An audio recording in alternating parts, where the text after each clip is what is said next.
Кыргызстанда мындан ары президенттик шайлоо иштеп жаткан ажонун ыйгарым укуктары аяктоочу жылдын январь айынын 4-жекшембисинде өткөрүлөт. Шайлоого 4 ай калганда жогорку кеңеш тарабынан дайындалат. Тиешелүү конституциялык мыйзамга мамлекет башчы Садыр Жапаров кол койду. Максаты шайлоо жөнүндө конституциялык мыйзамынын 48-беренесинин 1-бөлүгүнүн жана 3-беренесинин 1-бөлүгүнө ылайык келтирүү менен президенттин кезектеги шайлоонун мөөнөттөрүн тактоо болуп саналат. Баарыбызга белгилүү болгондой, биздин президент Садыр Жапаров 2021 жылдын январь айында 6 жылдык мөөнөткө президент болуп шайланган. 6 жылдык мөөнөтү 2027 жылдын январь айында бүтөт.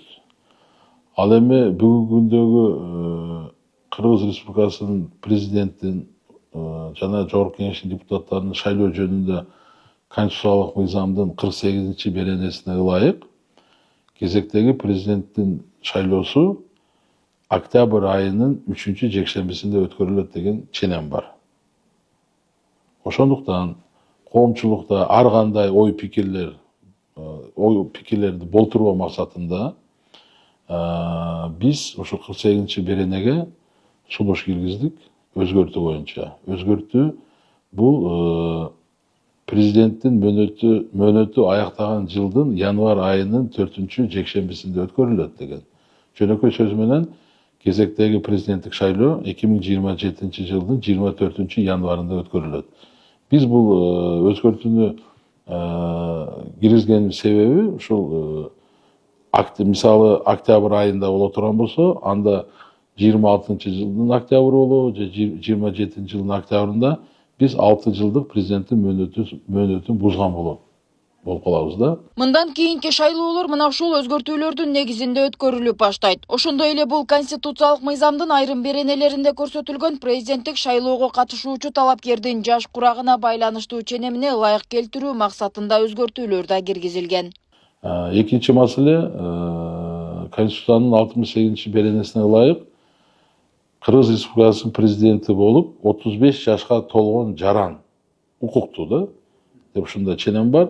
Ал эми Кыргыз Республикасынын президенттин жана Жогорку Кеңеш депутаттарынын шайлоо жөнүндө конституциялык мыйзамдын 50-беренесинде жазылган. Кыргыз Республикасынын президенти болуп 35 жаштан төмөн эмес жаран укуктуу, шайланганга укуктуу деп турат да. Ошол сүйлөмдү 35 жаштан төмөн эмес деген сүйлөмдү биз конституциянын талабына дал келтирүү максатта 35 жашка толгон деген сөз менен алмаштырып, сунуштап, мыйзам күчүнө кабыл алынып, президент тарабынан кол коюлду да. Ал эми 2021 жылы кабыл алынган конституция боюнча Кыргызстанда президент 5 жылдык мөөнөткө шайланат. Бир эле адам 2 мөөнөттөн ашык президент болуп шайлана албастыгы көрсөтүлгөн. Демилгечилердин айтымында жаңы кабыл алынган мыйзам долбоору саясий коррупцияны азайтат. Мындан улам учурдагы жаңыланган мыйзам долбоору колдоого алынууда. Өзгөчө ошол президенттин шайлоосу боюнча кайсы жылы, кайсы айда өтүш керек деген суроо пайда болгон. Анткени президент шайланганда эски конституция боюнча шайланган, анан ошол эле жылы биз жаңы конституция кабыл алганбыз. Ошондой эле мурунку беренеде жазылган 35 жаш боюнча жазылып калганда, эми бул жерде толук кандуу 35 жашка киргенден баштап кирген деген маселе коюлду. Менин оюмча бул да туура. Анткени мында эки тараптуу караса болот да муну. Негизги ар бир мыйзам болобу, конституциялык мыйзам болобу, шайлоого байланыштуу мыйзам болобу так болуш керек да. Мисалы биз башка мамлекеттерде көрүп атабыз, бир күн бүткөн күндөн баштап ошол күнгө чейин президент өзүнүн мөөнөтү акыркы күнгө чейин аткарат. Бирок шайлоо ошол 4 айдан кийин, 4 айга чейин шайлоо кайрадан жарыялап берип, ошого даярдык көрүш керек да. Менин оюмча бул туура. Эң негизги дагы бир маселе бул Жогорку Кеңеш депутаттын шайлоосу боюнча. Кайрадан аны да эретке келтирүү максатында өзгөртүүлөр киргизилди. Ошол өзгөртүүлөр негизинде депутаттардын да шайлоосу. Бул жерде саясатчылардын арасында, серепчинин арасында эмне бир жылда 2 шайлоо болуп калабы, кыска мөөнөттө болобу деген суроолор болчу да. Ошол үчүн азыркы күндө бул бирок эретке салынып, Жогорку Кеңештин депутат шайлоосу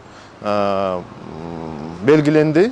Аны улай бүгүн жогорку кеңештин депутаттарын шайлоо системасын өзгөртүү сунушу 3-чү окууда жактырылды. Аталган мыйзам долбоорун парламент спикери баш болгон 9 депутат иштеп чыккан. Ага ылайык өлкө боюнча 30 шайлоо округу түзүлүп, анын ар биринде 3төн депутат шайланат. Алардын ичинен 2 мандат эркектерге, 1 мандат аял кишиге берилет. Ага ылайык 90 мандаттын 30-ун аялдар алат.